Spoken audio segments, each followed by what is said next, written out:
They told him he wasn't the right kind of member. They didn't know the janitor they mocked had just inherited the company that owned their entire world. Before we dive in, drop a comment below. Tell me where in the world you're watching from, and don't forget to hit that subscribe button because tomorrow's story will blow your mind. This one's about pride, revenge, and redemption wrapped in quiet dignity. Let's begin. Ethan Cole moved through the quiet halls of Willow Ridge Country Club the way a ghost moves through memory, softly, invisibly, belonging to no one. The air always smelled faintly of pine polish and old money, the kind that had soaked into the marble decades ago and refused to leave. Every night, when the laughter of the members faded and the clink of crystal glasses went still, he'd start his slow ritual: mop, rinse, wring, repeat. The rhythm had become its own kind of music. The whisper of the mop across the floor was the only applause he ever got anymore. At 42, Ethan had learned that invisibility could be armor. People rarely noticed the help, especially not at Willow Ridge. Here, the walls wore oil paintings worth more than his old house, and the chandeliers sparkled like the kind of stars that didn't shine for men like him.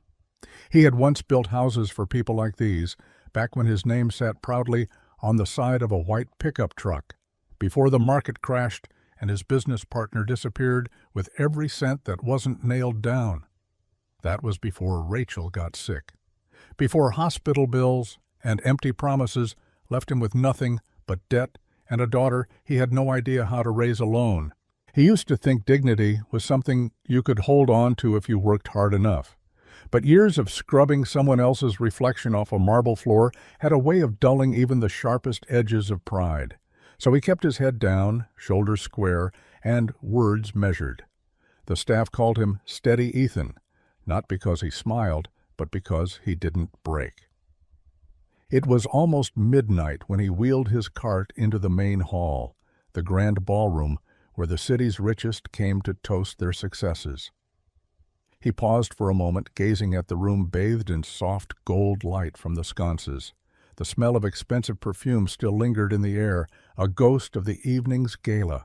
He could picture them all, men with watches heavy enough to bruise their wrists, women whose laughter sounded rehearsed. He'd been there earlier, silent in the corner, waiting for spilled drinks that would need wiping, crumbs that would need sweeping. He'd heard snippets of conversation, stock tips, vacation homes, marriages arranged like business mergers. Now the room was empty except for him. He dipped the mop into the bucket, water swirling cloudy and gray, and began again, one square at a time, one life at a time. From the corner of his pocket, his phone buzzed. A reminder. 9 a.m., meeting with attorney. He sighed, pocketing it again. The meeting had been scheduled after a letter arrived. Thick cream paper, expensive envelope, no return address. Inside, a single sentence in neat handwriting. You've been named in the estate of William Harrington, his uncle. A man Ethan hadn't seen since childhood, the black sheep of the family, they'd said, the one who'd walked away from the family's wealth to live among ordinary people. Ethan hadn't thought much of it, probably an old tool chest, maybe a piece of property he couldn't afford to maintain. Certainly not money. Men like him didn't inherit fortunes. But as he wrung out the mop, his thoughts wandered to that meeting again. Something about it gnawed at him. The attorney had sounded almost amused when they spoke on the phone, as if he already knew something Ethan didn't. You'll want to sit down for this, the man had said. He finished the last corner of the ballroom and leaned on the handle of the mop, looking around. The whole place gleamed like it was proud of itself. Willow Ridge was beautiful in the way a diamond is beautiful, cold, sharp, and untouchable. He ran a hand through his hair, streaked with gray, and felt the ache in his wrists. His daughter, Ava, was probably asleep by now, curled on the couch with her sketchbook beside her. She always waited up for him, fighting sleep until the last minute, pencil still in hand. He thought of the bills waiting on the counter at home, the rent due, the broken truck engine he couldn't afford to replace. He thought of the letter again, the inheritance. It had to be a mistake. His uncle, of all people, leaving him anything? Life didn't give men like Ethan miracles. And yet, as he wheeled his cart back to the supply closet, something small stirred inside him. Hope, or maybe fear disguised as hope. He paused at the doorway and glanced back at the grand hall, his reflection faint in the marble floor. The kind of floor he'd never been invited to walk across in polished shoes. He whispered to no one in particular, "What if it's true?" The lights flickered once as if the building itself were answering him. Ethan smiled faintly, shaking his head. "Yeah," he muttered. "Right." Still, as he turned off the lights and locked the door behind him, the question followed him out into the night like a shadow that refused to stay put. Because deep down, somewhere beneath the weariness, he already knew something was about to change. And when it did, the same people who never saw him coming would have no idea who they were about to meet. The sound of crystal glasses clinking against each other always made Ethan uneasy. It wasn't the noise itself, it was what it represented. Laughter that cost too much, perfume that filled the air like ownership, and the low hum of people congratulating themselves for existing. The summer gala at Willow Ridge Country Club was the crown jewel of the season. Dozens of luxury cars lined the curved driveway, their chrome reflections shimmering against the lantern-lit hedges. Inside, waiters in crisp white shirts moved like chess pieces, perfectly timed and perfectly invisible. Ethan Cole was one of them, though his uniform was a different kind of armor. Dark slacks, scuffed shoes, a janitor's badge clipped to his chest like a label that said, "Stay in your lane." He hadn't planned to be anywhere near the ballroom that evening. He preferred working the late shift when the air was quiet, when the only sounds were his mop bucket wheels and the soft hum of night. But halfway through cleaning the west corridor, a radio call came in from the catering staff. Spilled champagne, major cleanup, front of house. Ethan sighed, wiped his hands on his cloth, and rolled his cart toward the laughter. The ballroom doors opened like a curtain, revealing a play he'd seen too many times. Glittering dresses, polished men with perfect hair. A grand piano in the corner being played by a musician whose smile was as tired as his hands. The scent of expensive food lingered in the air, mixed with something more sour, entitlement. Ethan moved quickly, quietly, kneeling down to mop the floor near the stage where a tray of champagne flutes had met their end. The crowd barely noticed him. To them, he was just background noise, another part of the decor. "Careful!" a voice called out, slicing through the chatter. "He might stain the air with poverty." The laughter that followed wasn't loud. It was worse. Polite, indulgent, the kind that said cruelty was acceptable as long as it wore a tuxedo. Ethan froze mid-motion, mop dripping quietly onto the marble. He didn't have to look up to know who it was. Richard Halverson, club president, born into old money, raised on arrogance, the kind of man who'd never once cleaned up his own mistakes, financial or otherwise. Ethan stood slowly, his jaw tight, eyes level but calm. For a moment the entire room seemed to hold its breath. He could feel every gaze on him waiting for a reaction, the kind of reaction that would confirm exactly what they believed he was. Angry, inferior, small, he gave them nothing, just a quiet nod. "Excuse me, sir," he said, his voice steady, stripped of emotion, and returned to his work.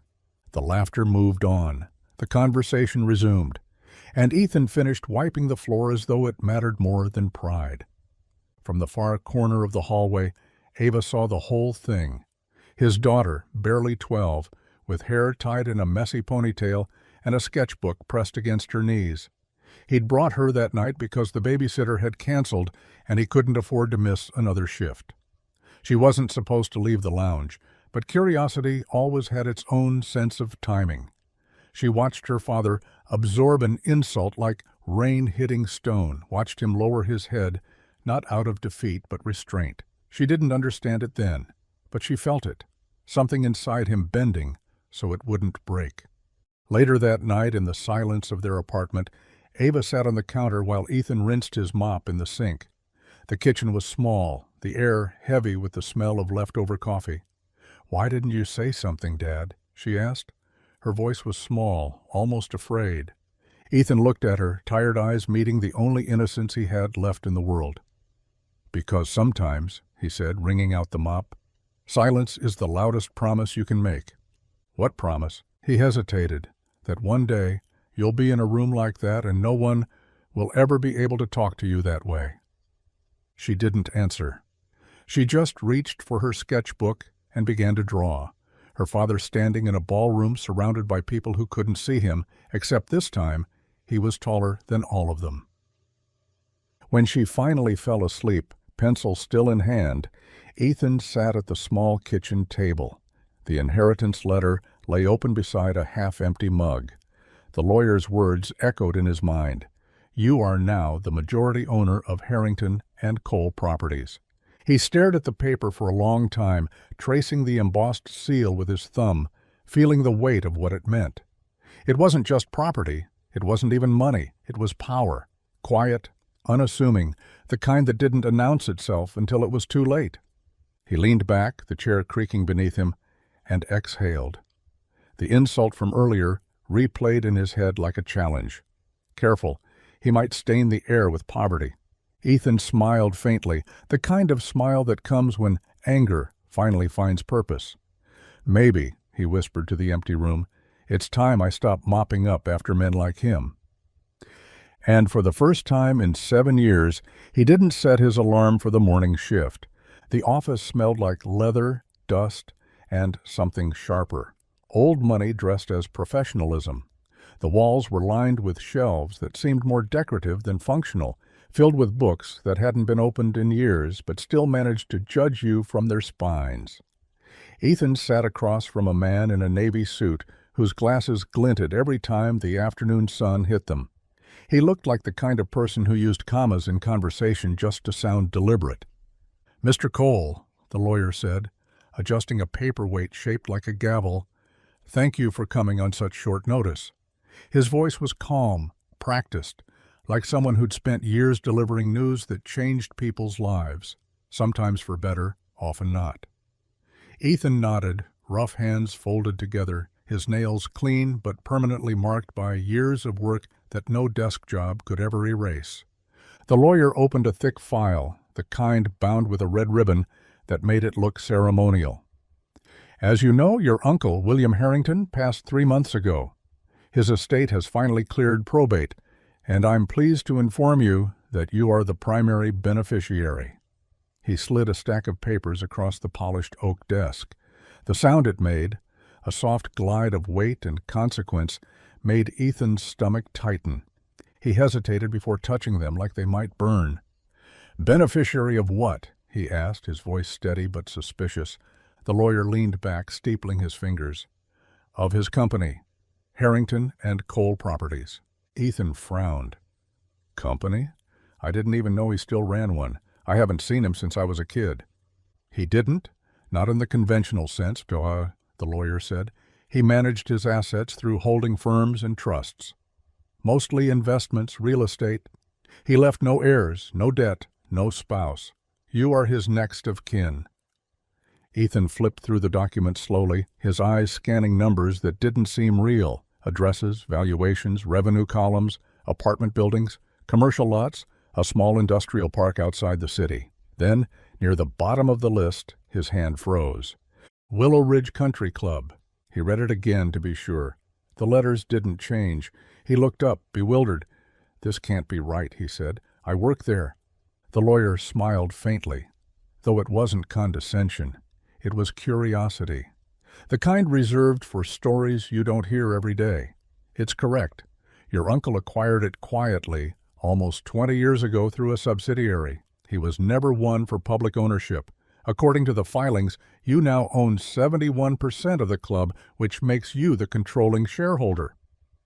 Ethan leaned back in his chair, the words echoing like thunder in a cathedral. Controlling shareholder. He wasn't sure what that meant in practical terms, but the weight of it sat differently in his chest. For 7 years, he'd cleaned that place, wiped its floors, emptied its trash, ignored its insults. Now he owned it. The irony was so sharp it almost hurt. That's, he exhaled, trying to find the right word, impossible. The lawyer's eyes softened, as though he'd heard that before. Not impossible, just unexpected. Ethan rubbed his face with both hands, the calluses on his palms scraping lightly against his stubble. Why me? Your uncle was a complicated man, the lawyer said carefully. He admired people who worked with their hands. Said the world had forgotten how to value them. He used to talk about you, you know. Said you had your mother's steadiness. That landed somewhere deep. His mother. The woman who'd spent her life cleaning other people's houses and teaching her son that humility wasn't weakness, even when the world mistook it for it. Ethan stared at the list again. The weight of everything he'd ever lacked seemed to collide with the weight of everything now being handed to him. It didn't feel like fortune. It felt like responsibility wearing an expensive coat. He looked up. Can they fire me? The lawyer blinked. Fire you? From Willow Ridge, the club. I mean, I still work there. The lawyer smiled slightly. No, Mr. Cole. They can't fire you. But, he added, lowering his voice, they'll certainly try to make you feel like they can. Ethan nodded slowly, a faint smirk tugging at the corner of his mouth. Not arrogance, not satisfaction, just something quieter.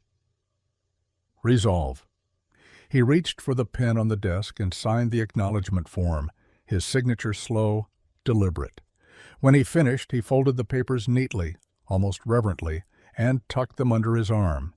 As he stood, the lawyer extended his hand. Congratulations, Mr. Cole. You own more than you realize. Ethan shook it, firm but distracted. Yeah, he said half under his breath. I guess I do. Outside, the afternoon sun spilled through the tall glass windows, painting everything gold. He stepped out onto the street, the sound of traffic mixing with the hum of his own pulse. Somewhere across town, the chandeliers of Willow Ridge were beginning to glow again, the same light that had looked down on him for years as he mopped the marble beneath it. He looked up toward the skyline and let out a quiet breath. Let's see, he murmured, how they handle a janitor who doesn't need permission to walk through the front door. Then he started walking, his footsteps slow but steady, each one erasing a little more of the man who'd once believed he'd never belong. The morning air carried that crisp kind of quiet that always comes before a storm, not the kind that rattles windows, but the kind that changes everything it touches. Ethan Cole stood outside the grand stone archway of Willow Ridge Country Club, the same doors he'd passed through 1,000 times before, but today his reflection in the glass wasn't wearing a janitor's badge. It was a black suit, simple, pressed, nothing flashy. He'd borrowed the tie from a neighbor who'd worn it to a wedding last summer. His shoes were polished, though the leather still bore faint creases from years of living small. For the first time in a long time, Ethan didn't smell of cleaning supplies. He smelled like rain and resolve. He paused before stepping in. The automatic doors parted with a soft hum, and the familiar scent of citrus polish and privilege washed over him. The same chandelier hung above, dripping with crystal. The same piano near the lounge gleamed under the morning light. Only one thing had changed: the man walking beneath them. At the front desk, Marcy, the receptionist, looked up and blinked twice. Her practiced smile faltered. "Mr. Cole, are you lost?" she asked, glancing automatically toward the maintenance corridor. The words weren't meant to be cruel. They were habit. He'd been invisible for too long, and old habits die harder than truth. Before Ethan could answer, a voice called out behind him, smooth and smug, like a silk tie pulled too tight. "Maintenance comes through the back, friend." Richard Halverson. Ethan didn't need to turn around to know that smirk. He'd memorized it from years of looking at the floor while it hovered above him. The man stood at the top of the stairs leading from the golf lounge, his signature polo tucked perfectly into designer slacks, a driver in one hand like a scepter. Even his golf gloves looked expensive. Ethan finally turned, calm, composed. "Not today," he said. Richard's brows knit in mock confusion. "Oh?" Dress-up day for the staff?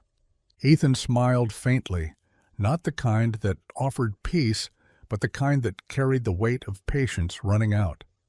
Something like that. Behind them, the front doors opened again.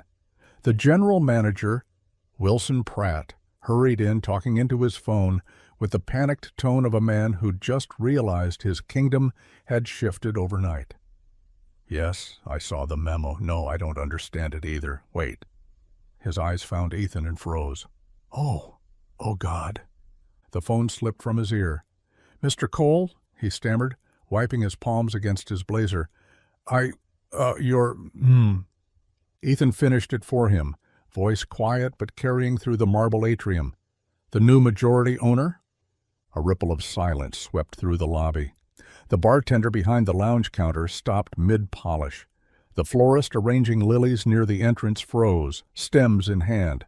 Someone in the hallway dropped a tray, the sharp crack of glass echoing like punctuation. Ethan's gaze never left Richard's. Yeah, he said softly. I figured I'd check in on my club. Richard's smirk faltered for the first time, replaced by something brittle. This is some kind of joke, Bisa, he said, forcing a laugh. You? Own this place? Ethan took a slow step forward. It's funny, isn't it, he said, how the floor looks different when you're not the one scrubbing it. Wilson's phone buzzed again. He looked down at the screen, the shareholder confirmation, sent from the corporate office an hour earlier, sealed with legal signatures.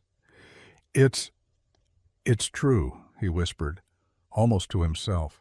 The color drained from Richard's face. Ethan reached the center of the lobby, his footsteps steady against the marble he'd once polished on his knees.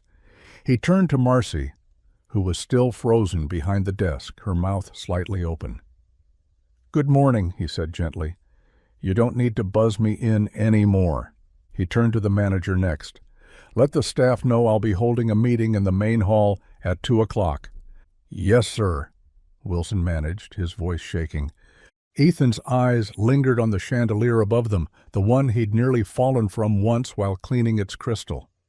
Beautiful, isn't it? He murmured. It's funny how the same light can make some people feel seen and others invisible. Richard cleared his throat, trying to reclaim his ground. You think money changes who you are, Cole? You'll always be the help to me. Ethan looked at him for a long, quiet moment. Then he smiled, not with arrogance, but with something deeper, calmer, more dangerous. Then I guess it's time you learn what it feels like to be helped. He started toward the grand staircase, every step deliberate. The staff who had known him for years stood watching from the periphery. Housekeepers, servers, gardeners, all of them wearing the same expression, disbelief slowly giving way to pride. As the doors to the boardroom closed behind him, Richard stood motionless in the center of the lobby, still gripping his golf club like a lifeline. The echo of Ethan's words hung in the air, sharp and unshakable. And somewhere deep in the walls of Willow Ridge, the ghosts of 1,000 quiet humiliations finally began to shift, as if the building itself knew the balance had changed. For the first time, the janitor didn't walk in to clean up after others. He walked in to reclaim what had always been his. The boardroom at Willow Ridge looked exactly like Ethan remembered it. Mahogany table long enough to seat 12 men who all believed they owned the sun, bottled water arranged in perfect symmetry, portraits of founders whose last names now adorned streets and buildings. But this time, he wasn't standing outside the door with a mop and bucket waiting for them to leave. He was sitting at the head of the table, hands folded neatly, his reflection caught in the polished wood beneath him. The janitor's hands looked out of place here, calloused and scarred, but somehow more honest than anything else in the room. Richard Halverson's voice broke the uneasy quiet like a hammer through glass. "This is absurd," he shouted. Face flushed the color of bad wine. "A janitor owning this club?" His fist came down hard on the table, rattling the water bottles. "This place has standards, for God's sake. Tradition." Ethan looked at him evenly, unshaken. "Funny," he said quietly. "I thought the absurd part was a room full of adults forgetting who keeps their world running." A few heads turned. One of the board members, a silver-haired man with a tie too tight for his neck, coughed into his hand. Another, a woman named Margaret Dean, smoothed her blouse, her eyes darting from Ethan to Richard. "Mr. Cole," she said, her voice tight but professional, "forgive us, but this is highly unconventional. We're all trying to understand your intentions." Ethan leaned back in his chair, fingers steepled beneath his chin. "My intentions," he repeated as if tasting the word. "To clean up." He paused, the faintest trace of a smile forming. "Just not floors this time." Silence fell over the room. The clock on the wall ticked audibly, each second stretching into something heavier. Outside the glass doors, staff passed by slowly, pretending to carry files or wipe counters, but everyone was listening. The janitor had walked into the lion's den, and the lions were suddenly uncertain of their teeth. Richard scoffed and turned toward the others, desperate to rally the room. "You can't seriously be entertaining this," he barked. "He's unqualified." "He doesn't belong here. This is a private establishment." "Owned by a holdings company," Ethan interrupted calmly, "which I now control." He didn't raise his voice. He didn't have to. His tone carried something rarer than authority, certainty. And as far as I'm concerned, private doesn't mean privileged. It means accountable. Margaret studied him. "You want to change things." Ethan met her gaze. "I want to make them fair." Across the table, Richard laughed, a sharp, bitter sound. "Fair? This isn't a charity, Cole. It's an institution." Ethan nodded slowly. "You're right.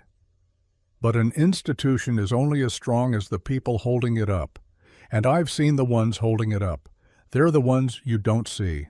The ones polishing your glasses, pressing your linens, trimming your hedges." He leaned forward now, voice steady but carrying a quiet fire. "I've spent years listening to the laughter behind closed doors, watching men like you talk about legacy while stepping over people who built it for you. I think it's time the people you've ignored finally get a seat at this table." The words landed heavy. Even the air conditioner seemed to hesitate. One of the older board members cleared his throat. "What are you proposing exactly?" "A profit-sharing initiative," Ethan said. "A scholarship fund for employees' families. Training programs. Career development, things that give people more than a paycheck. Things that give them a future." Richard laughed again, but there was a crack in it now. "You're insane." Ethan smiled faintly. "Maybe. Or maybe I'm just the first sane one this room has seen in a long time." He rose from his chair, slow and deliberate. "You don't have to like me, Richard," he said softly, "but you will respect what I represent. Because this," he gestured around the room, "this isn't about me. It's about every man and woman you've never bothered to learn the name of." Outside the glass walls, Ava stood at the end of the hallway, her small hands clutching her sketchbook to her chest. Through the frosted glass she could see her father's outline, broad shoulders, steady posture, unbent. The janitor who used to come home smelling of bleach now looked like someone rewriting the story that had once buried him. Inside, no one spoke. Ethan gathered his papers, slid them into his folder, and nodded to the room. Meeting adjourned. As he walked toward the door, Richard muttered something under his breath about class and chaos. Ethan stopped just long enough to look back. "You know what the funny thing about dirt is?" he said. "It always finds a way to surface, no matter how hard you try to hide it." He opened the door, and for a brief moment, every person in that room saw it. The quiet truth that dignity doesn't wear suits or shine shoes. It simply stands up finally and refuses to sit back down. By the end of the week, Willow Ridge had become an echo chamber of half-truths and full-blown rumors. Whispers clung to the hallways like humidity, seeping through every open door, curling beneath every chandelier. The members spoke in lowered tones between tea times and tastings. "He's going to sell the place. He's unqualified. He's turning this into a charity. He'll ruin everything we built." The more they whispered, the more the legend of Ethan Cole grew, a man no one had seen coming, no one could predict, and everyone seemed to fear. Richard Halverson was the loudest whisperer of them all. He didn't shout anymore. He didn't have to. He'd learned that poison spreads better in silence. In the lounge, over rare whiskey, he spoke of concerns.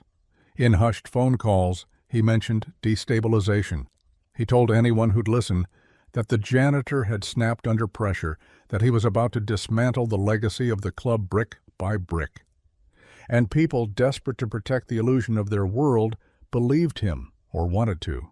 Fear always found an eager audience. Ethan knew. Of course he did. He heard it every day in the small hesitations of greetings, the cautious tones from the staff who didn't yet know which side of history they stood on. He'd walk through the lobby, and conversations would fall off cliffs mid-sentence.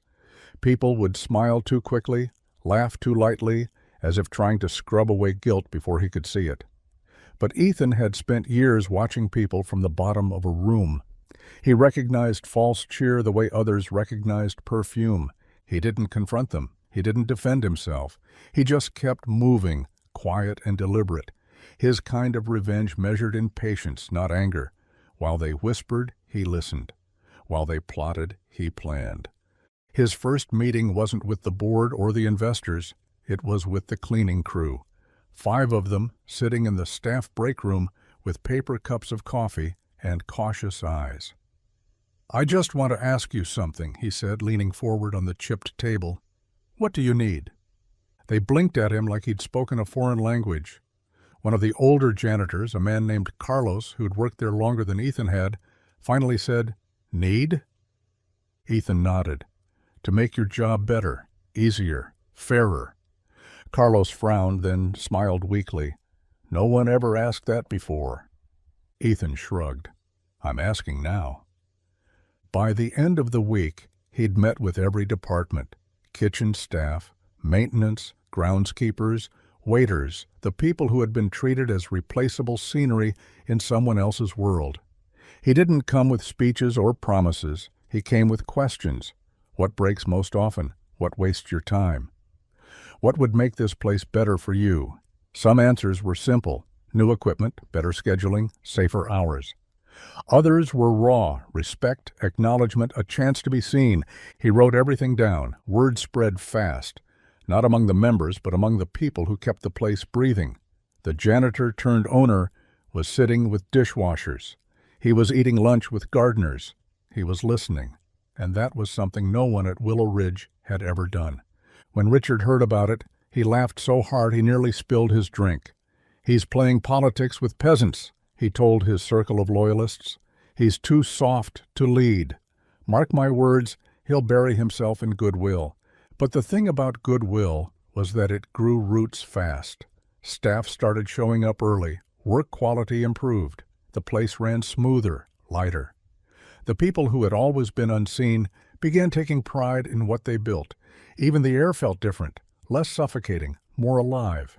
Ethan walked through the clubhouse one afternoon and caught 2 servers arguing over who would get to polish the silverware before an event. It was a ridiculous thing to argue over, but the pride in their voices made him smile. When he passed, they both straightened and greeted him with genuine warmth. He nodded back. He didn't need to say anything. Meanwhile, Richard's circle began to crack. Investors wanted results, not rhetoric. Members who once dismissed Ethan began noticing small changes: cleaner grounds, friendlier staff, faster service. The whispers shifted. Maybe he's not so bad. Maybe he knows what he's doing. Maybe this place needed a shakeup. Richard grew restless. He called another emergency meeting, trying to rally what remained of his influence. "He's manipulating them," he hissed, "making them think they matter." Margaret Dean looked at him over the rim of her glasses. Maybe that's exactly what this place needed. That night, Ethan sat in his modest apartment, Ava asleep on the couch beside him, her sketchbook open across her lap. She'd drawn Willow Ridge again, only this time the building wasn't just filled with suits and gowns. It was filled with people, smiling people. Ethan brushed a strand of hair from her forehead and whispered, "We're getting there, kid." Outside, the city lights flickered.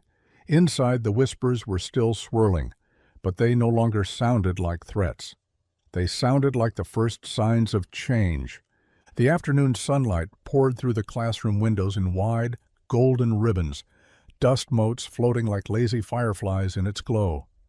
The art room smelled of pencil shavings and watercolor paint, that familiar tang of imagination at work.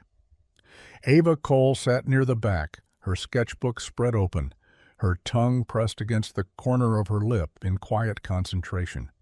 Her classmates were drawing the usual things, still lifes, landscapes, the occasional celebrity portrait, but Ava's pencil moved differently, more deliberate, more alive.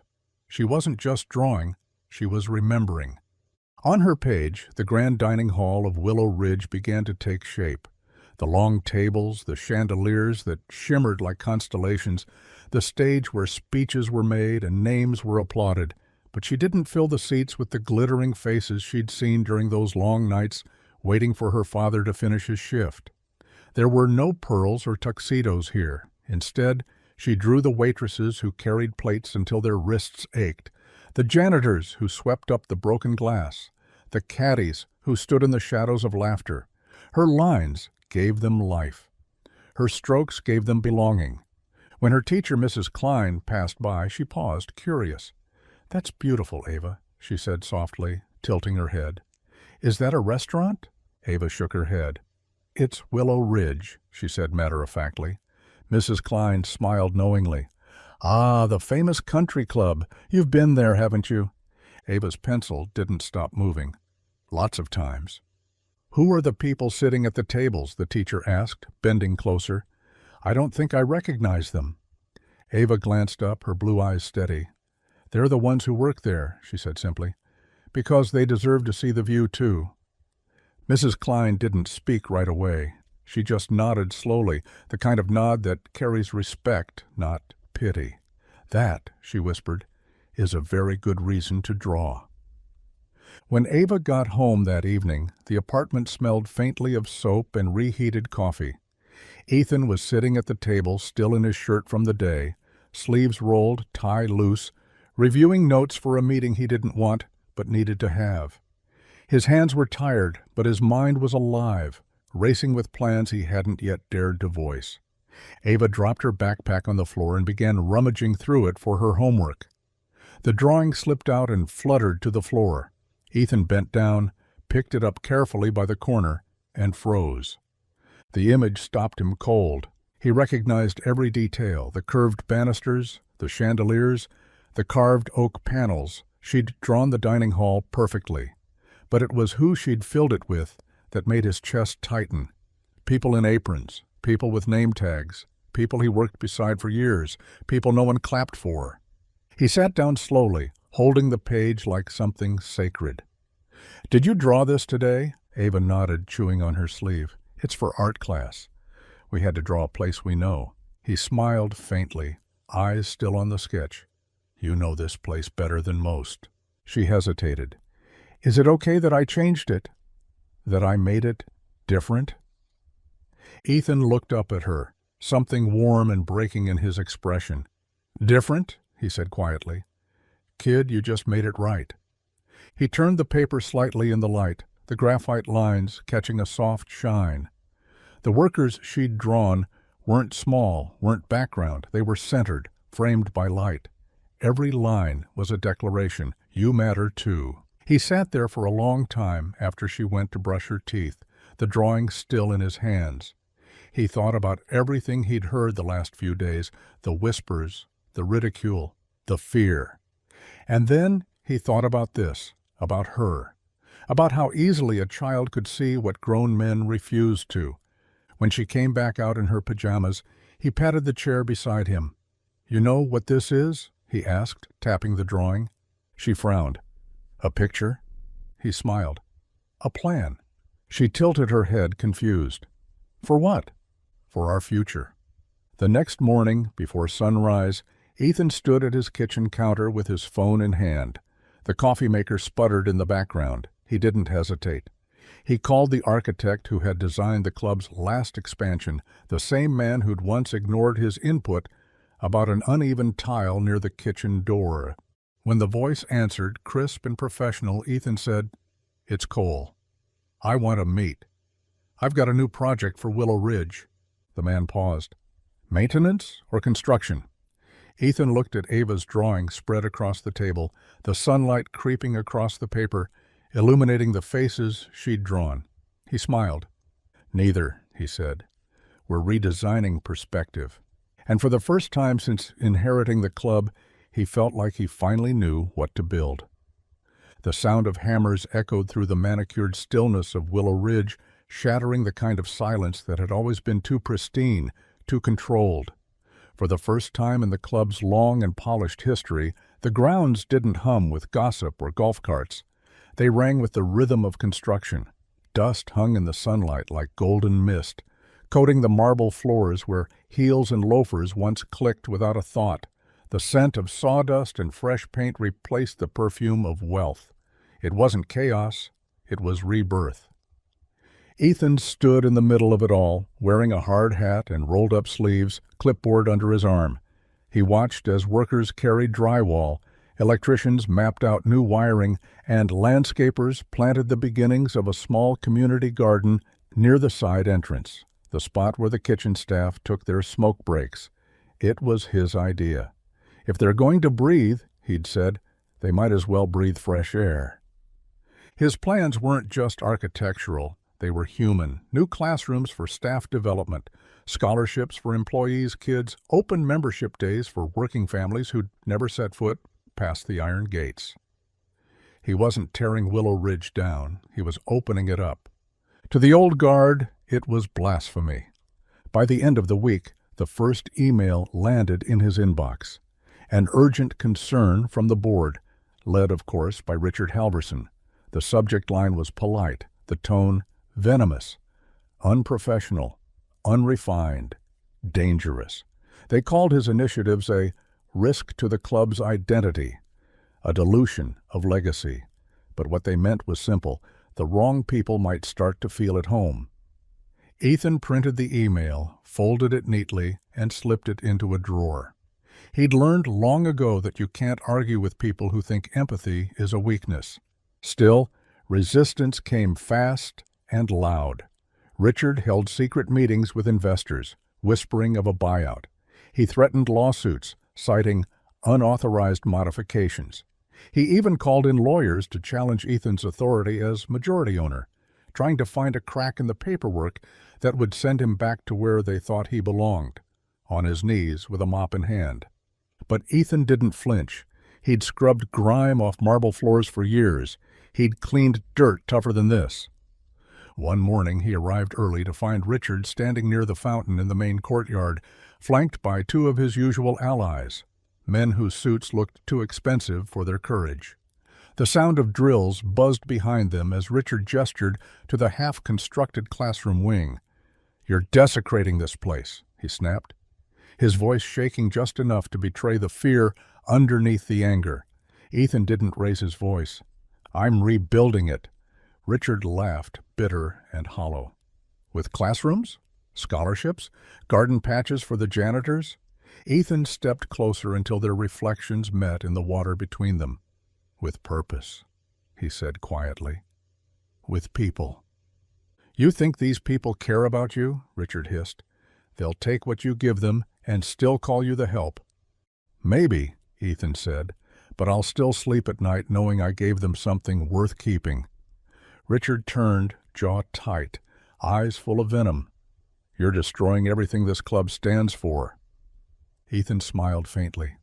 "Exactly." By mid-afternoon, the workers had started on the interior of the East Wing, once an unused storage area, now destined to become a learning center. Ethan watched as a young carpenter carefully measured the baseboards, her focus unbroken. She'd been hired only a week earlier, single mother of two, first woman ever contracted by the club for construction work. When she caught Ethan watching, she grinned. "Never thought I'd see the day," she said. He nodded. "Neither did I." That night, as the last of the crews packed up and the sun dipped behind the hills, Ethan walked through the half-finished hallway alone. The smell of fresh paint filled the air. He ran his fingers along the smooth new plaster, feeling the potential beneath his fingertips. He stopped at one of the framed architectural drawings taped to the wall, a sketch of the future Willow Ridge, redrawn with Ava's notes scribbled in pencil along the edges. More windows here. Light feels important. Add benches for the kids. Don't forget the people who cook. He smiled softly. His daughter saw things the way he wished the world did, without lines between worth and wealth. As he turned to leave, the echo of voices carried faintly from outside. Members complaining, scoffing. He could hear one man sneer, "You give an inch, and soon they'll be dining next to us." Ethan paused, looking back toward the glow of the new classrooms. "That's the idea," he whispered. And as the wind swept through the open corridors, scattering sawdust and blueprints like confetti, he realized something simple and certain. Every wall he tore down brought the club closer to becoming something real, something alive, something human. The old guard could keep their fear. He was building something stronger than approval. He was building belonging. The invitations went out on a Friday evening, printed on ivory cardstock that gleamed faintly under the light.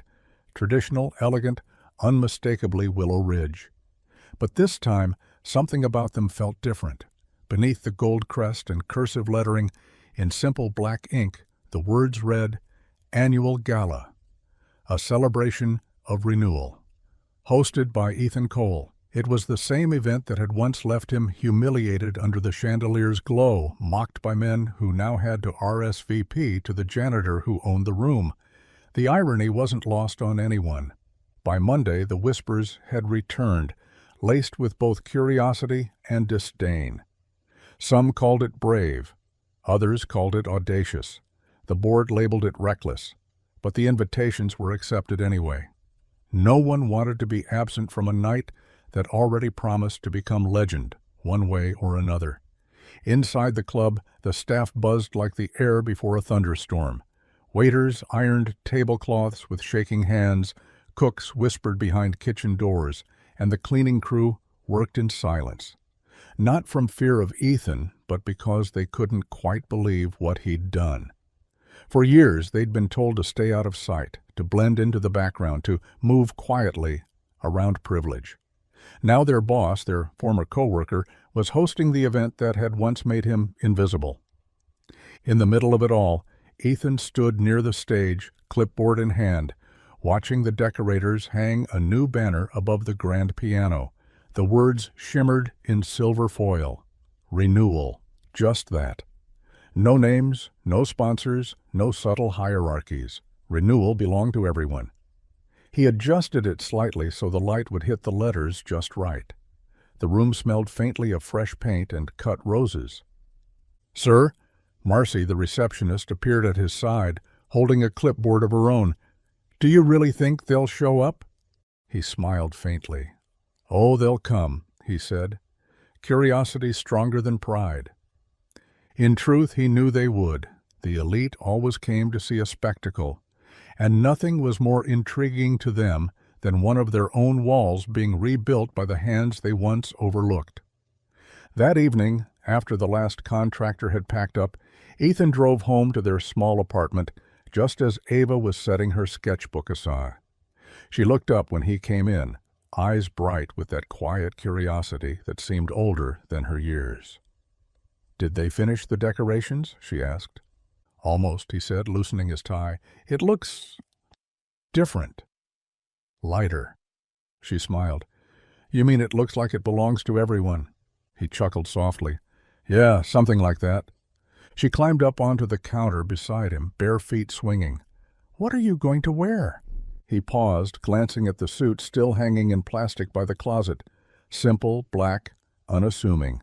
It wasn't expensive. It wasn't meant to impress anyone. It was meant to be honest. "Something clean," he said finally, "like truth." Ava grinned. "Then you'll outshine them all." The night of the gala arrived crisp and clear, the kind of evening where even the stars seemed curious. Guests began arriving before sunset, their laughter carrying across the parking lot, half eager, half nervous.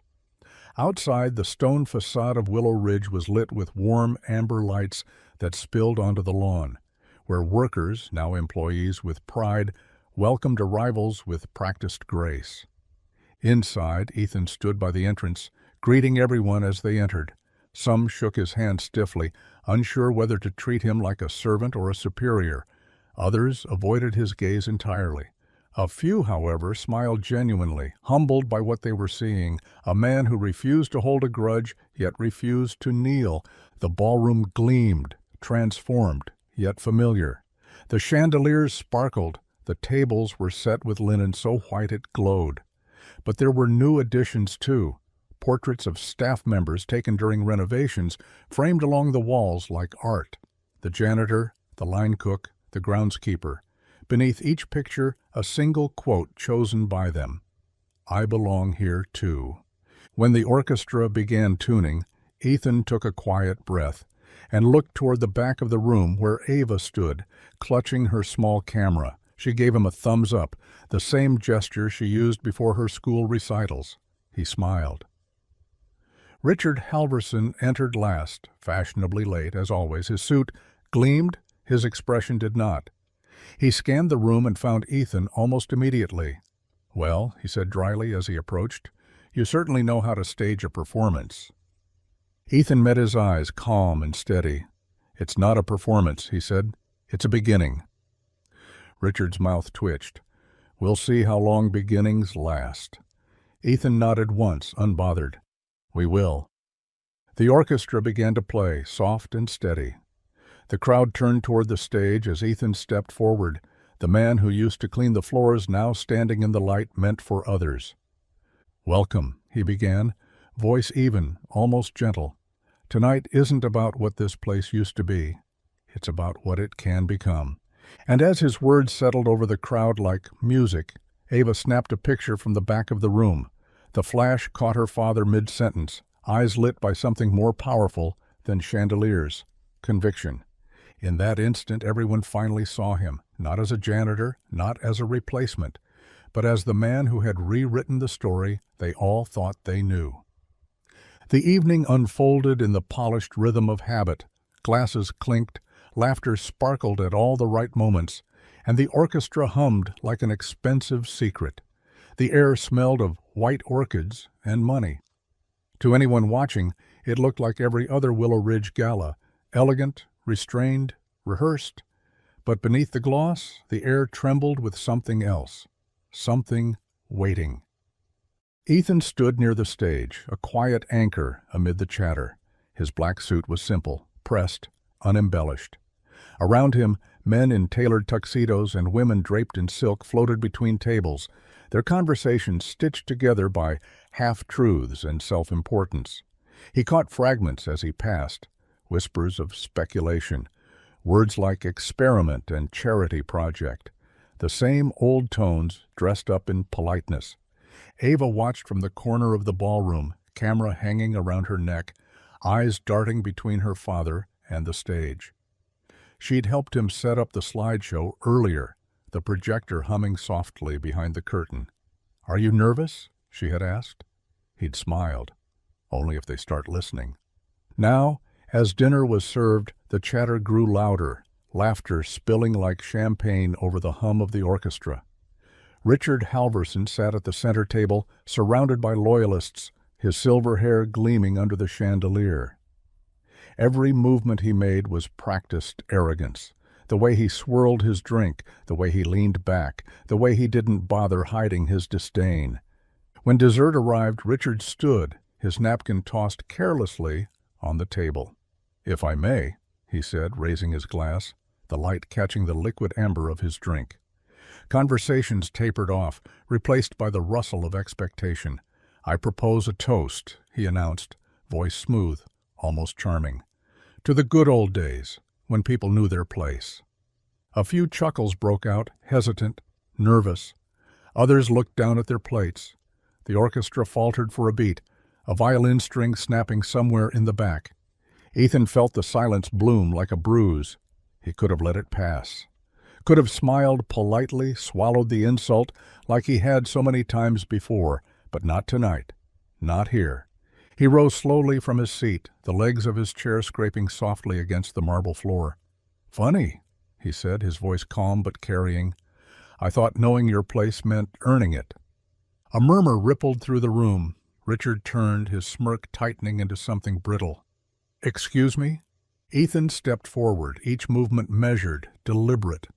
"You talk about the good old days," he said, "but the only people those days were good for are the ones who never had to earn them." The room froze. Someone at the bar set down a glass too hard, the sound shattering the tension. Ethan turned toward the stage and gave a small nod. The lights dimmed, and a soft, mechanical hum filled the silence. The projector flickered to life behind him, casting its glow across the far wall. One by one, faces appeared, photos of the cooks, the cleaners, the caddies, the waitresses, each one smiling. Beneath every image, a name, not a title, not a number, a name. "These," Ethan said, his voice steady, echoing against the still air, "are the people who built this club.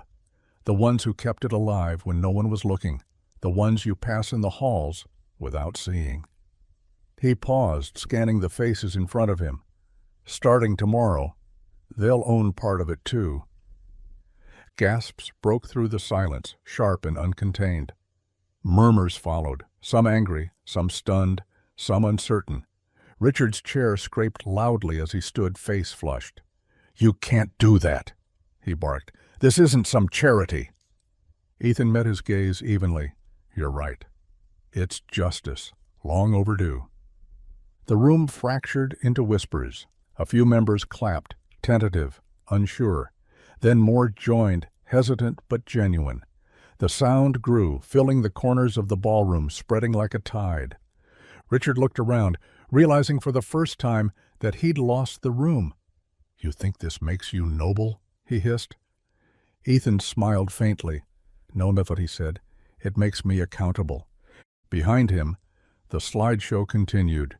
More faces, more names, each one a silent declaration. The orchestra picked up again, softer this time, almost reverent. Ava snapped a photo just as her father turned toward the crowd, his silhouette framed against the glow of the projector. It wasn't a revolution of fire or fury, it was quiet, human, unstoppable. Richard sat down, defeated, his reflection trembling in the surface of his untouched drink. Ethan looked out across the sea of faces, some shocked, some moved, all changed. "Renewal," he said finally, "doesn't start with walls or rules. It starts with seeing each other." And as the room rose to its feet, applause thundering beneath the chandelier's light, Ethan felt something shift, not in the marble or the chandeliers, but in the air itself. For the first time in its history, Willow Ridge was breathing. The week after the gala felt like walking through a thunderstorm that refused to break. The applause had barely faded before the backlash began, quiet at first, then loud enough to rattle windows. By Monday morning, Ethan's inbox was a minefield of legal notices, board summons, and veiled threats dressed as formal letters. The club's attorneys demanded clarification on the unauthorized redistribution of assets. Investors called the move reckless, short-sighted, emotional. Richard Halverson called it something worse, insanity. He'd been expecting this. Men like Richard didn't lose quietly. They schemed, they slithered, they fought from behind glass tables and double-breasted jackets. The board convened an emergency session that Tuesday. Their goal was simple: block Ethan's employee equity plan before it took root. If they could discredit him publicly, they could force his hand privately. But Ethan had already stopped playing by their rules. When he walked into the boardroom that morning, the tension was thick enough to choke on. A row of lawyers sat at the far end, papers stacked like fortifications. Richard was in his usual seat, his face polished into something between outrage and smugness. "Mr. Cole," one of the attorneys began, tone clipped, "you've acted outside the boundaries of your authority. The club's equity structure cannot be modified without full board consent. Ethan took a seat at the head of the table, the same spot that had once made him feel out of place. Now it just felt earned. "I didn't modify it," he said evenly. "I expanded it." "There's a difference." Richard leaned forward, voice sharp.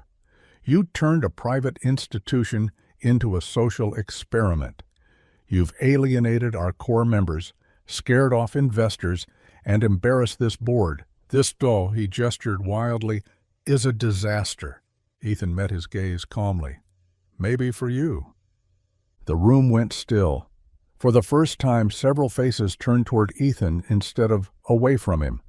Margaret Dean, the only board member who hadn't joined Richard's crusade, set down her pen and said softly, "The staff retention rate has already improved. Guests are actually talking about the changes in a positive light." "That's anecdotal," Richard snapped. Margaret shrugged. "So is your outrage." The lawyer cleared his throat. "Regardless of sentiment, you're violating protocol. If you continue down this path, the board will pursue removal proceedings." Ethan smiled faintly. "You can try. But here's the thing about removing someone like me. You can't take away what already belongs to the people." It wasn't a threat. It was a truth too simple for them to swallow. Outside the boardroom, the staff waited. They'd heard about the meeting, of course. Nothing stayed secret in a place where gossip traveled faster than light. But this time, it wasn't whispers of fear. It was resolve. The kitchen staff paused their prep to listen near the service doors. Groundskeepers stood by the windows, pretending to trim hedges. The janitors, Ethan's people, stood tallest. That afternoon, news spread across the city like wildfire. Somehow the story had leaked, and the headlines hit hard. From janitor to justice, the man changing the elite. The article painted Ethan not as a rebel, but as a reformer, a man unafraid to challenge an institution built on exclusion. The photo accompanying it showed him standing outside Willow Ridge, sleeves rolled up, eyes steady, with the club looming behind him like an empire being reclaimed. The board panicked. The very publicity they hoped to avoid had turned into armor around Ethan. Every attempt to undermine him backfired. When Richard's allies tried to spin the story as a populist stunt, the public responded with admiration. Parents, workers, teachers. They saw themselves in the janitor who wouldn't bow. Inside the club, the dynamic shifted overnight. Staff who once spoke in whispers now greeted him openly. Members who had sneered before began to soften, some out of guilt, others out of respect. The world was watching now, and for the first time, Willow Ridge looked less like a fortress and more like a reflection of change. Richard felt the foundation cracking beneath him. Every meeting ended with fewer allies, every phone call with more silence. His influence, once absolute, began to evaporate. It wasn't because Ethan outmaneuvered him, it was because Ethan refused to fight the same kind of fight. He didn't manipulate, he didn't threaten. He simply showed up, kept his word, and let truth do what power never could, endure.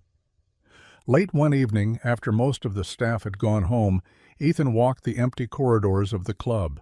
The chandeliers above glimmered faintly, their light softer now, less ostentatious, almost humble. He stopped by the main entrance, looking out at the marble floors he used to polish until they shined like mirrors. He could still hear the laughter that once echoed there, the laughter that mocked him. But now, in its place, was something new, the faint hum of belonging. Behind him, a janitor's cart rolled slowly across the hall. The young man pushing it nodded to him. "We've got your back, boss." Ethan smiled, quiet but sure. "No," he said, "we've got each other's." And as he turned out the lights, the marble reflected not just chandeliers anymore, but everyone who finally stood tall enough to see themselves in the glow. The courtyard at Willow Ridge had always been a place of quiet prestige, trimmed hedges, marble fountains, and lanterns that glowed like money after dusk. Tonight, though, it carried a different kind of tension, the kind that crackles before lightning strikes. Ethan stood by the fountain, hands in his pockets, watching the water ripple beneath the soft light. The air smelled faintly of rain, the sky pressing down heavy and gray. Behind him, footsteps clicked across the flagstone, sharp, intentional. Richard Halverson appeared out of the shadows, his immaculate suit almost gleaming against the dark. He'd lost some of his polish since the gala. The flawless veneer of control cracked around the edges. The smile he wore now wasn't charm, it was hunger. "Cole," he said, his voice low and taut, "we need to talk." Ethan didn't turn right away. "That's new," what he said. "You usually just talk at me." Richard's jaw tightened. "Don't start with your speeches.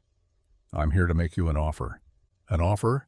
Ethan finally turned, his expression unreadable. "Sell me your shares." The words came out like an order, not a request. "Name your price. You can walk away from this circus you've created and go back to whatever life you had before." Ethan studied him for a long moment. He could see the desperation lurking behind the composure, the faint tremor in Richard's hand as he straightened his cufflink. "You want me to walk away from something you never built," Ethan said quietly. "Why?" Richard stepped closer, lowering his voice as if the walls themselves might be listening. "Because this place isn't meant for you. You don't understand what it represents. You're dismantling generations of legacy because of some misguided crusade about fairness." Ethan tilted his head slightly. "Legacy?" he repeated. "You mean entitlement polished to look like tradition." Richard scoffed. "Don't get poetic, Cole. We both know what you are. A janitor who got lucky. You think these people respect you? They tolerate you because the cameras are watching. When the noise dies down, they'll forget your name." Ethan took a slow step forward, the sound of his boots firm against the stone. "Maybe," he said, "but the ones who work here won't. The cooks, the caddies, the ones who spent years being invisible. They'll remember someone saw them, and that's enough." Richard's face flushed. "You're ruining everything this club stands for." "No," Ethan said evenly. "I'm reminding it what it could stand for." For a moment the only sound was the steady trickle of the fountain. The wind picked up, brushing the leaves, carrying the faint scent of earth and wet stone. Richard looked around, the courtyard's serenity mocking him. "You'll never belong here," he hissed, his voice trembling now with something almost primal. Ethan didn't flinch. He looked up toward the darkened balcony, the same one he'd once scrubbed for hours on his knees. "That's fine," he said softly, turning back to Richard. "I'm not here to belong. I'm here to build a place where everyone does." Richard opened his mouth, but no words came. Whatever speech he'd prepared, whatever superiority he clung to, slipped away in the silence between them. Ethan stepped past him, his shoulder brushing lightly against Richard's as he moved toward the gate. "You asked for my price," he said, without looking back. "You couldn't afford it. It costs integrity." He kept walking, the sound of his boots echoing across the courtyard, steady, grounded, final. Behind him, Richard stood motionless, the fountain light casting fractured reflections across his face. The empire he'd protected for decades was slipping through his fingers, undone not by force, but by something far more dangerous to men like him: decency. As Ethan reached the archway, he glanced back once. Richard was still there, staring at the water like he could will it to obey him again. For the first time, Ethan almost pitied him. Almost. Then he stepped out into the night. The air was cool, the storm finally breaking somewhere distant, thunder rolling like punctuation across the horizon. Each echo of his footsteps faded slower than the last, until all that remained was the quiet rhythm of rain falling in a courtyard, where two worlds had finally stopped pretending they were the same. The rebellion didn't start with a speech or a manifesto. It started with a single act, a dishwasher who refused to clock out early when management told him to cut hours. He simply looked at the clock, crossed his arms, and said quietly, "I'm still working." No shouting, no scene, just stillness, heavy and deliberate. Word spread before the night was over. By the next morning, No one on staff was leaving a minute before they were paid for. That was how it began. Ethan knew revolutions didn't always roar. They whispered. They hummed through coffee breaks and side glances, through tired smiles shared in hallways. The smallest acts, multiplied, built something larger than outrage, dignity. And dignity, once found, was hard to silence. Within a week, things at Willow Ridge began to feel different. The morning routines were looser somehow. The laughter in the break room came easier. The kitchen staff, once trained to scatter like shadows when a member walked in, now carried themselves taller. The caddies, usually confined to the background, started eating lunch at the outdoor tables reserved for members, sunlight on their faces instead of the dim corners of the service shed. They didn't ask permission. They didn't need to. Ethan didn't order any of it. In fact, most of the time, he found out after the fact, a quiet smile tugging at his lips when someone told him. "You know Carlos ate lunch on the patio yesterday," one of the cooks said. "Did anyone say anything?" Ethan asked. The cook grinned. "A few did." Then they stopped when he didn't move. The balance had shifted, subtle but unmistakable. The staff began to see themselves not as servants to a system, but as participants in a community. They cleaned, cooked, and carried on as before. But something fundamental had changed in the way they stood, the way they looked each other in the eye. It wasn't defiance for its own sake. It was ownership. Of course, the old guard noticed. They always did when the ground beneath them began to move. The whispers came next, slick and poisonous. "Standards are slipping," one member muttered. "This place feels different," another complained, as though humanity itself was a stain on the marble.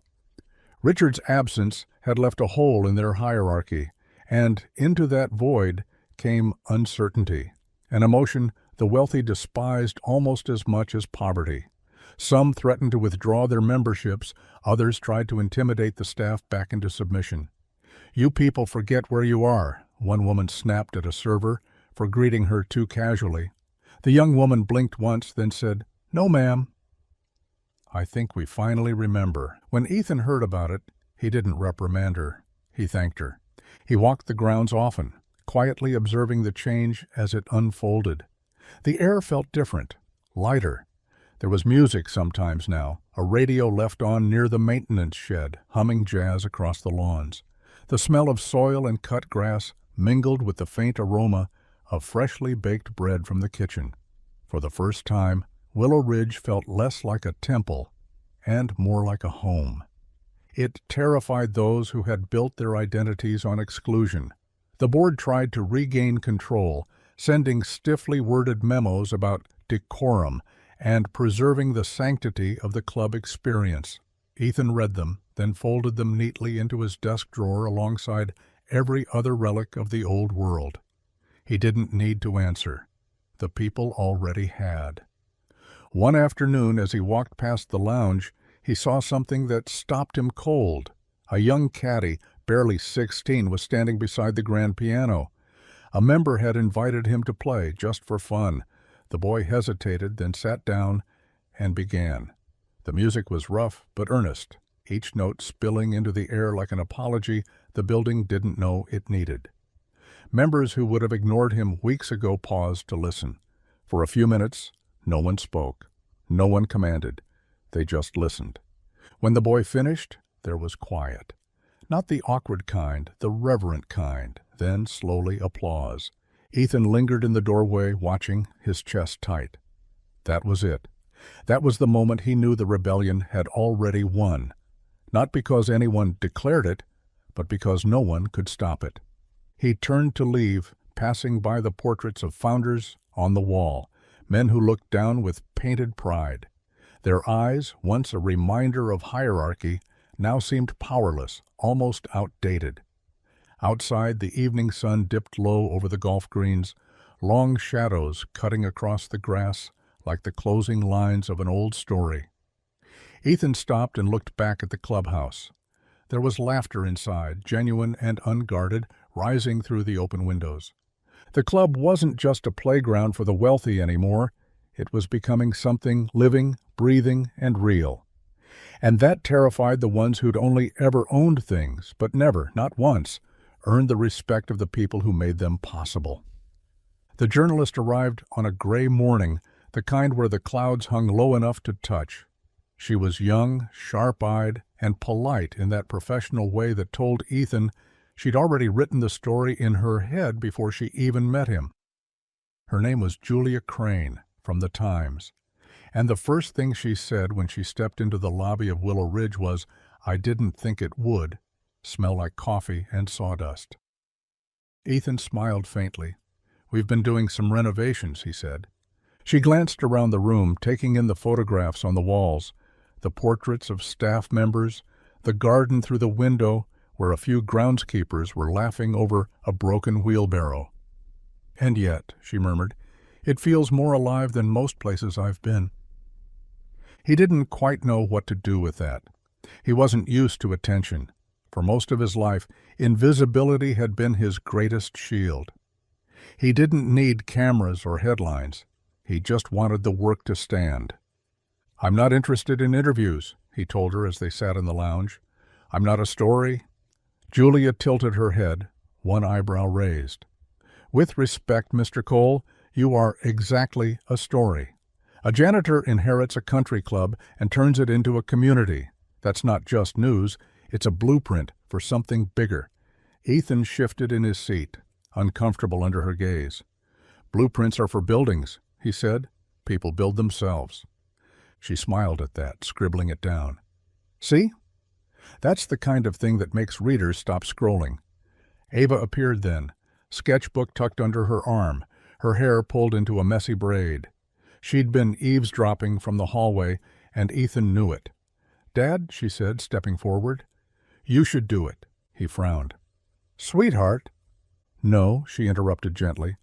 "People need to know it's possible, that you don't have to be born into something to change it." Julia smiled at her like she'd just found her headline. Ethan sighed, rubbing the back of his neck. "You two make a dangerous team." A week later, the story ran on the front page of the Sunday Times. It was longer than Ethan expected, 3 full columns, with photographs of the renovated club and a quote from Ava that read, "My dad says music and people sound better when everyone gets to listen." The headline hit harder than he wanted it to. "The man who mopped floors and cleaned a legacy." By Monday morning, his phone wouldn't stop buzzing. Messages poured in from every corner of the world. Former janitors, teachers, factory workers. A woman from Brazil wrote, "You reminded me that my father's calloused hands built something beautiful, too." A man from London sent a photo of his own staff room, captioned, "We showed them your story." They stood taller today. Of course, not everyone was kind. Some emails dripped with bitterness, accusing him of grandstanding, of pandering, of ruining the exclusivity that made places like Willow Ridge special. Others questioned his competence, his right to lead. He read a few, then stopped. He didn't care. The thing about freedom, he realized, was that it rarely arrived in silence. It came with noise, both applause and outrage. But for the first time in his life, none of it weighed him down. That night he sat on the back steps of the clubhouse, the paper folded beside him. The air was cool, the sky streaked with faint traces of gold. Inside, the staff were laughing, playing cards around a breakroom table that hadn't seen joy in decades. Through the open window he heard music, soft, imperfect, someone strumming a guitar between jokes. Ava joined him, her small frame wrapped in a blanket. "Did you read it?" she asked. "Parts," he said. "They made me sound taller." She laughed. "You're already tall enough." He looked at her, her eyes bright in the fading light. "You're the reason any of this happened," he said quietly. "You kept seeing a world that didn't exist yet and made me believe it could." Ava rested her head against his shoulder. "We built it together." He nodded, staring at the horizon. The paper headline glowed faintly under the porch light beside them. Words that once might have embarrassed him now felt like something else entirely. A reminder that no one, no matter how small, had to stay invisible forever. For years he'd cleaned floors so spotless that other people could see themselves in them. Now, standing in the reflection of his own work, he realized something simple and profound. He didn't need to belong to anyone's world anymore. He'd built one of his own. It began with whispers again, the same kind that had once tried to bury Ethan, only this time they didn't come from the staff corridors. They came from the boardroom. Rumors spread like cracks through marble. Ethan Cole was broke. He'd run the club into the ground. The janitor who fancied himself a visionary had finally drowned in his own good intentions. By Wednesday, those whispers had teeth. Someone leaked documents to a business column claiming Willow Ridge was hemorrhaging money. Anonymous sources, people Ethan had once sat across from at the board table, fed the narrative. The story painted him as reckless, naive, a man who let empathy bankrupt him. Richard Halverson's fingerprints were all over it. Ethan saw the article before breakfast. He sat at his kitchen table, black coffee cooling in his hand, the headline blaring from his phone. Willow Ridge on the brink, new management in crisis. Ava found him staring at it, silent. "They're lying, right?" she asked. He looked up, his face calm but tired. "Of course," he said softly, "but lies travel faster than truth." That afternoon, the board called an emergency session. The message was formal, but the intent wasn't. Vote of confidence, they called it, polite words for get out. Ethan arrived at the meeting wearing the same gray suit he'd worn to his uncle's lawyer's office months ago. The same one that had once represented possibility. Now it carried the weight of proof. The boardroom was cold, sterile. Every face around the table was tight with discomfort or concealed malice. Richard sat at the far end, surrounded by papers, his expression sharp and rehearsed. "Mr. Cole," he began smoothly, "thank you for joining us. I'll be direct. The financial integrity of Willow Ridge has come under scrutiny. Members are alarmed, investors are losing confidence, and the figures speak for themselves." He tapped the papers in front of him with a manicured finger. "We've discovered discrepancies, severe ones." Ethan met his gaze evenly. "You mean the ones you manufactured?" Richard smiled thinly. "Careful. Accusations without evidence can be damaging." Margaret Dean spoke up, her voice cautious. "Richard, we haven't verified anything yet." "Shouldn't the finance department present their findings?" Richard's jaw tightened, but he gestured toward the far end of the table. "Of course." "Nora, would you?" Nora Patel, the club's head accountant, stood slowly. She was a quiet woman, the kind people barely noticed until they needed numbers. For years, Richard had treated her like furniture, there, but invisible. Now all eyes were on her. She carried a single folder in her hands. No theatrics, no spectacle, just truth. "I've reviewed the records," she began, her voice steady but soft. "Every transaction, every claimed discrepancy. And I can say with full confidence, the reports that were leaked are fabricated." A ripple went through the room. Richard's smile faltered. "That's absurd," he snapped. "You must have missed—" "I missed nothing," she said louder this time. Her voice had weight now. "The documents you circulated were doctored." "By your office," she turned, her gaze cutting through him like glass. "The only bankruptcy here, Mr. Halverson, is moral." Silence. The kind that changes rooms. For a moment no one moved. Then Margaret leaned back in her chair, exhaling. Someone near the back muttered, "Jesus." Richard opened his mouth, closed it again. His hands trembled slightly as he gathered his papers, the pretense of control unraveling.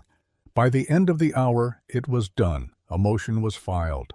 The vote was unanimous. Richard Halverson was to resign, effective immediately. He left without a word, his polished shoes clicking against the marble like a fading metronome. The man who once owned every room now couldn't even look one person in the eye. When the board dispersed, Ethan stayed behind. Nora was quietly collecting her papers, the folder now almost weightless. He walked over, stopping beside her. "Thank you," he said simply.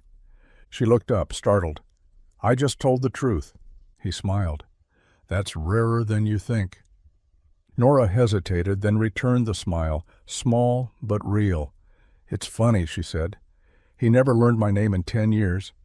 You learned it the first week." Ethan nodded, thoughtful. "For once," he said, "honesty paid better than fear." Outside, the rain had started again, light but persistent. As he stepped into it, Ethan didn't bother with an umbrella.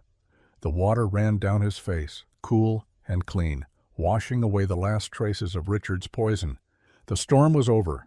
Willow Ridge had finally stopped pretending to be untouchable and started learning how to be honest.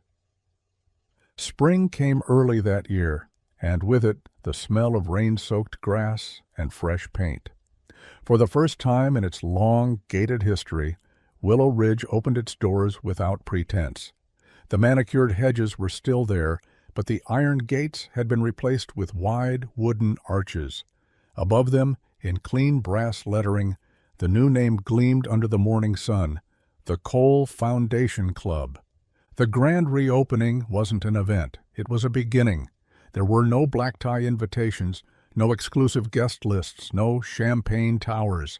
Instead, there were families carrying picnic baskets, children chasing each other across the green, veterans shaking hands with young volunteers, and music drifting softly from the clubhouse windows. For decades, the place had been a fortress of privilege. Now, it felt like a heartbeat. Ethan stood by the entrance, his hands clasped behind his back, watching the crowd trickle in. The sound of laughter, real laughter, unpolished, unguarded, filled the air. He could hardly recognize the building anymore. The chandeliers still sparkled, but they glowed over classrooms now, not boardrooms. The ballroom had been converted into a learning space for music and art. The East Wing held a small computer lab, the old members' lounge transformed into a study center for local students. Even the golf course, once meticulously guarded, now welcomed public school kids who came with borrowed clubs and wide eyes. The change had been slow, deliberate, and at times painful. There were lawsuits, of course, complaints from old members who still called it their club. But for everyone who walked away, 10 more people walked in, people who had never imagined they'd belong somewhere like this. Ava ran up the front steps, cheeks flushed from the spring wind, carrying her sketchbook. She stopped beside her father and nudged him gently. "They're ready," she said. He smiled and nodded. Together they walked toward the entryway where a crowd had gathered. The staff, his staff, stood at the front side by side, wearing the same expressions he'd once seen in the mirror after a long day, pride mixed with disbelief. Among them was Nora, the accountant who had saved everything when truth mattered most. Beside her stood Carlos, the old janitor who now oversaw maintenance, his name embroidered on a crisp new jacket. Ethan stepped up to the small podium. He didn't prepare a speech. He'd spent enough of his life polishing other people's words. "Welcome home," he said simply, his voice carrying across the courtyard. "This place used to stand for wealth, for belonging to the few. But now it belongs to everyone, because everyone belongs somewhere." A murmur of agreement rippled through the crowd. Ava stepped forward, holding a small square cloth folded neatly in her hands. "And now," she said, her voice trembling slightly, "for the best part." She pulled back the cloth to reveal a bronze plaque mounted beside the main doors. The words shone softly in the sunlight. "Everyone belongs somewhere. This place is for everyone who was told they didn't." Below the inscription, in small letters, it read, "Design by Ava Cole." For a long moment, Ethan couldn't speak. He traced the edges of the plaque with his fingers, his throat tightening. The world around him blurred until all he could see was the reflection of his daughter's smile in the bronze. He turned away slightly, blinking hard, but Ava saw anyway. "Dad," she whispered, "you're crying." He laughed softly, wiping his eyes. "I'm just proud, that's all," she grinned. "Good. Then it's perfect." The crowd applauded, not in the polite way people clap for ceremony, but the kind of applause that comes from hearts catching up with hope. Later that afternoon, Ethan walked through the club slowly, taking it all in. The art on the walls, the students tuning instruments, the veterans teaching kids how to grip a golf club. Every corner of the place breathed life again. He stopped by the window overlooking the garden and thought about what it used to be, a symbol of separation. Now it was something far greater, a sanctuary for second chances. As the sun began to set, he stepped outside, the golden light spilling across the courtyard. The plaque gleamed beside the door, warm and steady, like a promise fulfilled. For the first time, Ethan didn't feel like a man standing in someone else's world. He felt like a man who had finally built his own and opened the doors wide enough for everyone to walk through. The first gala under Ethan's ownership didn't glitter, it glowed. Gone were the champagne towers and the cold precision of perfection. Gone were the tuxedos stitched in arrogance and the diamond smiles that never reached the eyes. In their place stood something far more extraordinary: people. Real people, staff members and their families, children chasing each other between tables, laughter rising like music beneath the old chandeliers that had once only reflected wealth.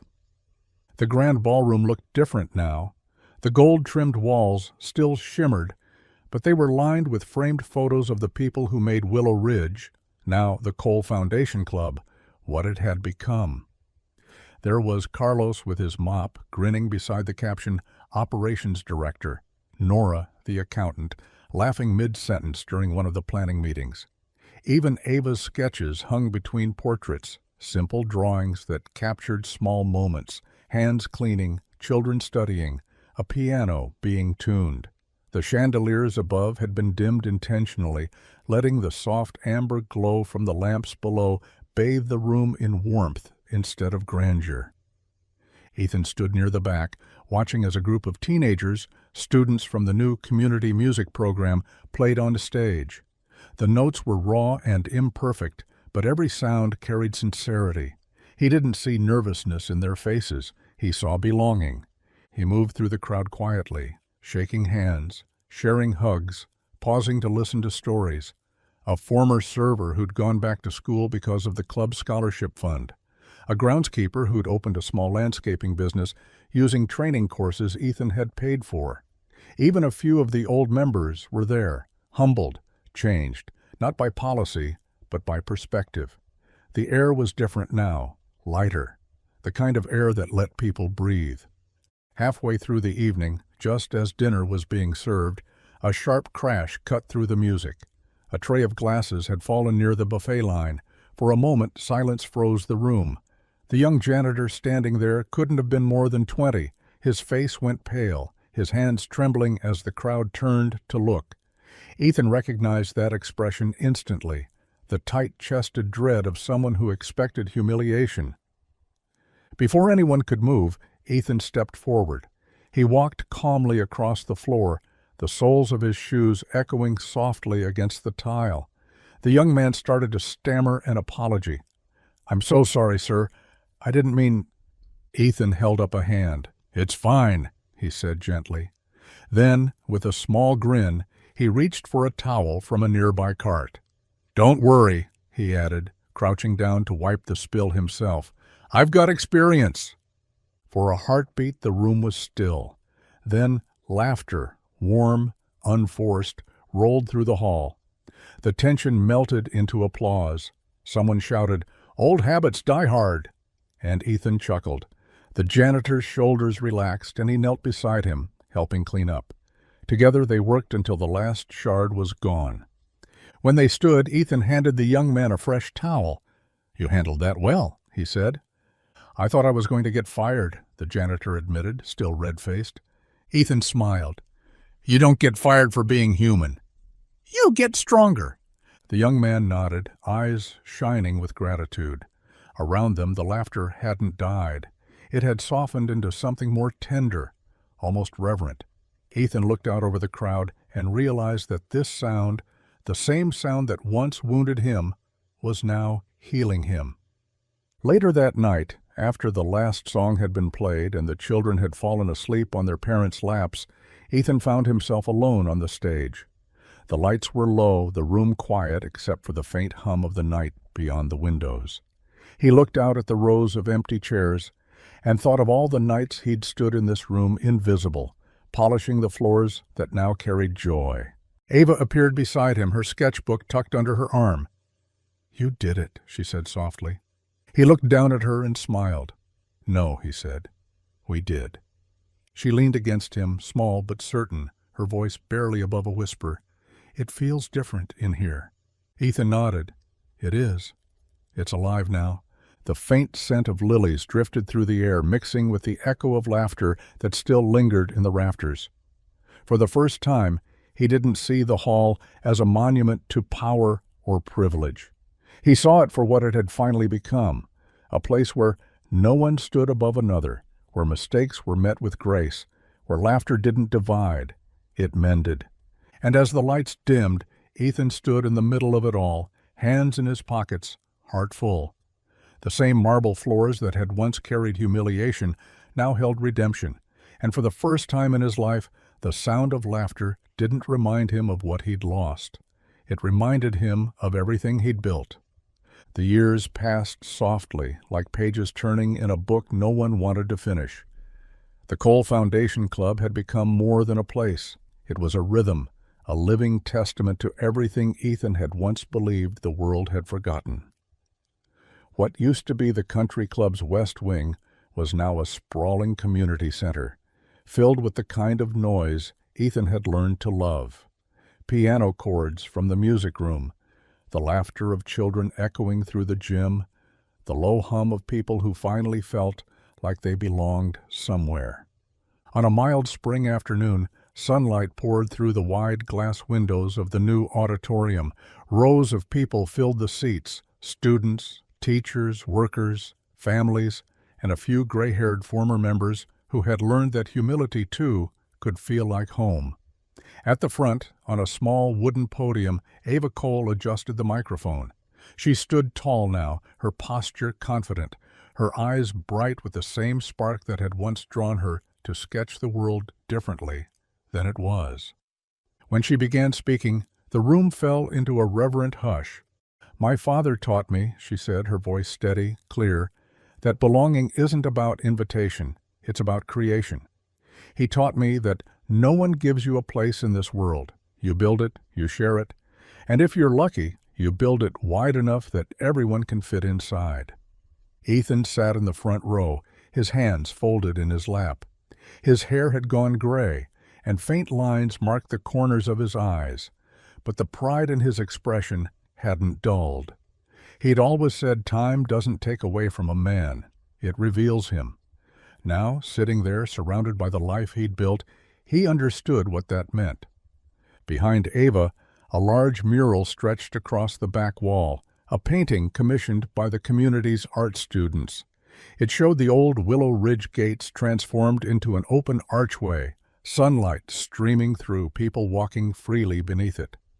At the center of the mural, a man in a janitor's uniform stood with a small girl beside him, both holding tools, both smiling. Beneath the mural, in simple bronze lettering, it read, "The Cole Center for Community and the Arts." Ava continued, "When I was little, I used to wait for my dad to finish work here. Back then, this building wasn't ours. It wasn't anyone's, really. It just belonged to the idea of what people thought success looked like. But my father saw something else. He saw potential where others saw walls. He taught me that sometimes the people sweeping the floor know more about a place's foundation than those standing at the top." The audience murmured in agreement. A few smiled through tears. Ethan felt his chest tighten, not from sadness, but from the quiet awe of being seen, truly seen, by the one person whose opinion had always mattered most. When Ava paused, she glanced at him. Their eyes met for a heartbeat that seemed to stretch beyond the room, beyond time. "He built this place not because he wanted to prove them wrong," she said, her voice soft now, "but because he wanted to prove that right could last." The applause began slowly at first, then rose like a wave, steady, unrelenting. Ethan felt it wash over him, but he didn't stand. He just sat there, head bowed slightly, letting the sound fill the spaces silence had once claimed. Around him, people stood to their feet. The same kind of people who years ago would have never shared a room now clapped for something greater than success. They clapped for belonging. When the noise finally faded, Ava stepped down from the podium and walked straight to her father. She leaned down, pressed a kiss to his temple, and whispered, "You did it." He smiled faintly, his voice barely above a whisper. "No, kid," he said. "We did." Later, when the hall emptied and the lights dimmed, Ethan lingered alone for a moment. The scent of fresh wood and polished brass filled the air. Through the glass doors, he could see the reflection of the plaque Ava had designed years ago, the same one that hung at the entrance of the club. Everyone belongs somewhere. This place is for everyone who was told they didn't. He stood there, hands in his pockets, looking out at the gardens, the playground, the people filtering through the open doors. The echoes of laughter drifted in with the evening breeze. "They said I didn't belong here," he murmured to himself, his voice calm, proud.